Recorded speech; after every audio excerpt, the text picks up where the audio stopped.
Вие гледате Акценти.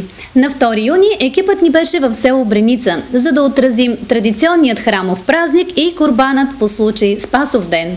На този ден православните християни честваха Възнесение Господне, което е винаги в четвъртък, 40-тия ден след Велик ден.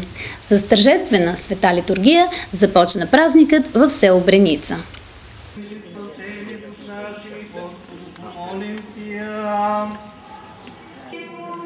Господи,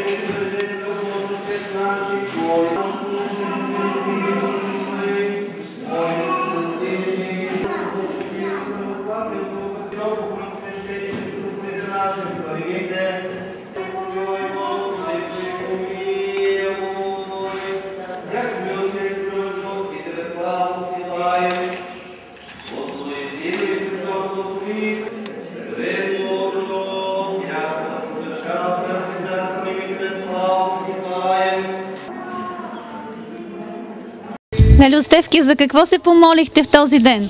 Помолихме се за здраве на всички и на децата ми най-много. С какво свързвате днешния Спасов ден тук в селото? Ами какво да ви кажем, трябва да си починем, много работа.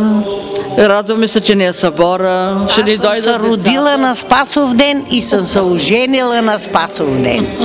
И сега дойдох, си палих свещичка за здраве, цвете, служих стотинчици и за мен е много тържествен празник. Това е празника на селото. Пожелавам на всички жители да бъдат живи и здрави, да се уважават и така. Запалихте свещичка днес в църквата. Какви бяха молитвите ви? На първо място за здраве и за благоденствие на целия народ, който днес има празник, и на цялото село. Разкажете ни за традицията на този ден. Какво повеляват християнските обичаи? Днес именно е Възнесение Господне, възнесение на нашия Господ Исус Христос на небето, и именно за това тук в село Бреница има обичай да отслужим света литургия, след което с тържествен водосвет се кади и курбан. Се прави на цялото село за здраве. Кмета, заедно с кметството и хората от селото, събираме пари, купуваме овце, с което се колят и се прави курбан чорбата за селото. Именно този празник най-хубавото е, че ни дава надеждата, че както Господ наш Исус Христос се е възнесъл, така и нашите души да се възнасят в този именно миг и този момент към небето. Това е и храмов празник на село Бреница. Вярвате ли в силата на молитвата, на посланията, които се отправят в този ден? Значи, този въпрос е така много често задаван. Ние твърдо вярваме, и то точно именно, че като се прави и курбан, има поверието, така и обичай между хората да казват, че и против град, да няма градове. Затова именно се прави курбан по селата с молитвите и с литургиите, да не само за здраве, но и да ни пази и земеделските култури. А когато много хора едновременно отправят молитва, казват, че силата е по-голяма и молитвите се чували, така ли е? Да, значи сам Господ Исус Христос казва, дето 2 или 3 са събрани в Мое име, там съм аз посред тях. И именно за това е храма, където се събираме повече хора, общата молитва е най-силна. Господин Томов, с какво свързвате днешния празник в село Бреница? Днешния празник го свързвам с традициите, които са останали по нашите християнски обичаи и вяра, за отпразнуване на Възнесение Господне или Спасов ден. Възстановихме този курбан молебен на църквата Свето Възнесение в село Бреница през 2007 година, когато беше голямата суша. От няколко месеца нямаше дъжд, от тук район, може би чак до София, нямаше дъжд, и с този молебен при Светка прегърмя на Спасов ден на 2007 година. И следващите 3 дни, петък, събота и неделя, валя дъждове, проливен дъжд валя и напои майката земя Бренишка. И от тогава казвате, че без прекъсване се чества на Спасов ден курбана. На Спасов ден се чества без прекъсване с участието на нашите кметски ръководства. И лично кмета сега взима участие в изготвяне на чорбата, защото е и готвач. Ние се надяваме за здраве, за живот, за щастие, за мир и благоденствие на българския народ и на целия свят. Бате Сашо, първо добре дошъл в България. Обиколил си целия свят. Кое е това нещо, което те кара да се връщаш тук, в родното място, отново и отново? Преди 18 години заминах за Америка. Тялом се отнесох там, обаче сърцето и душата си остави в България и по-специално в моето родно село. Отивайки с надеждата някой друга година да поработя, да спечеля и да се върна и да си създам нормален живот на децата. Носят се легенди за една история, че си влязал на времето с коня в дискотеката. Вярно ли е това? Да, благодарение на този кон, на тази случка, аз заминах за Америка, тъй като след случая ме помолиха да напусна редиците на полицията в Червен бряг, след което ме вземах обратно на Централна гара София. Полицай, където срещнах един американец, чийто куфър беше откраднат. Аз го намерих за 10 минути и човека ми изпрати покана, знак на благодарност, и така вече 18 години. Господин Гърневски, честит първо празник на селото. Виждам ви в някаква необичайна роля днес. Защо е така? Ами, аз не смятам, че е необичайна, тъй като вече четвърта година се справям успешно с тази задача. Всяка година с помощта на готвачката от училището, двамата заедно сготвяме курбана. Той е в доста голямо количество, както виждате 4 казана по 80 литра и стига почти за всички гости и жители на селото ни. Всички хапват тук по един курбан за здраве, благодат и да ни пази Господ от злочестини и от зли дела, естествено. Кой беше дарител за днешния курбан? Откъде успяхте да съберете средства?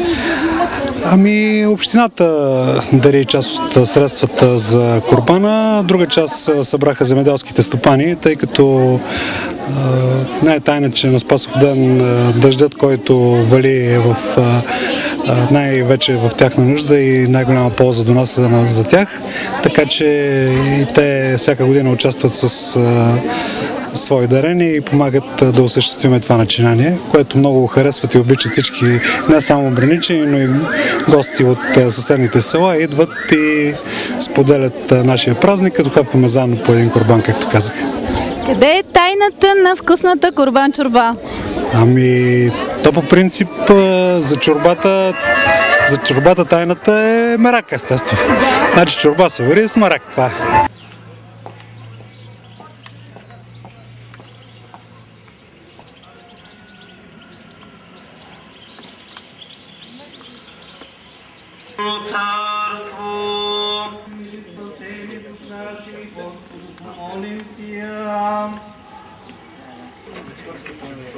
До сега проблеми не е. Черпака ти. Чакай. Къде е това? Айде, башко, хватите. Подредете се да ви хване. Много е сърдито, да запусти. Да, всичко окей, господин кмете. Няма, хубаво е. Като мен.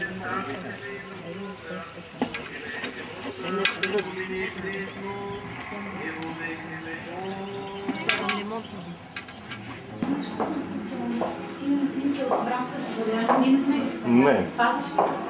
Пазя.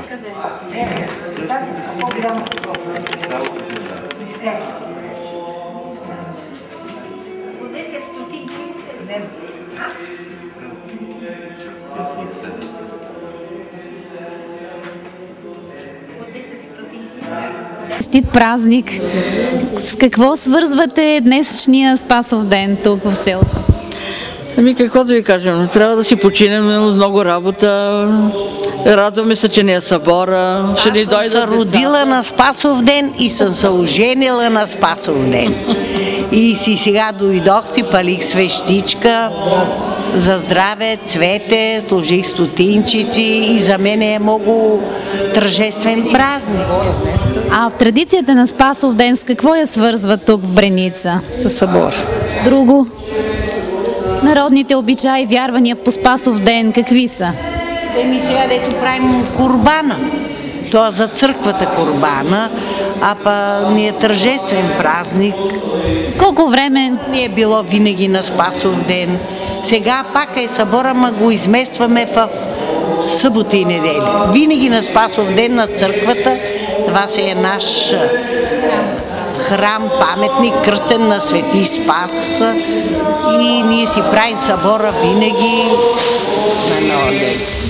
На различните градове и села на Спасов ден различно празнуват Спасов ден. Аз съм живяла на друго место, в друг град. Имаме манастир на 4 км от Долна баня съм живяла. И имаме манастир на 4 км от Долна баня. Правят си Спасов ден точно днес. И ни е събора там. А защо казват Тетибулка Спасов ден? Ама аз те питам нещо. Защо казват Тетибулка Спасов ден? Това не мога да ви кажа. Не знам тази поговорка защо е.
И като взе яде пред тех и рече, името това е, за което ви бе говорил, когато бех още звак, че трябва да се изпълни всичко писано в закона Моисеев и от пророците и псалмите, тогава им отворил мъзле и да бъде проповядван от него име покаяние и прощение на греховете, като дигна ръцете си ги благослови и как ги благославяш от тебе си, да се понасяш на небе и наши горце.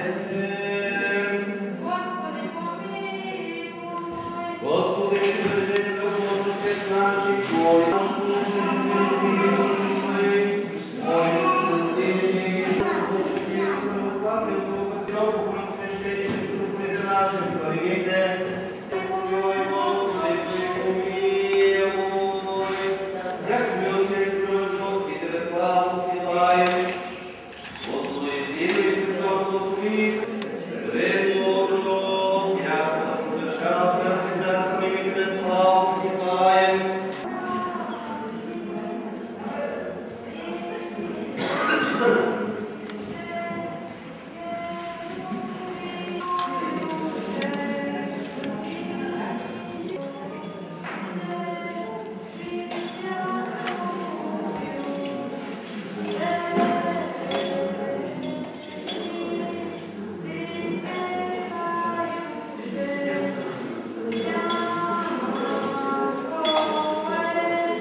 Нелю Стефки, за какво се помолихте в този ден?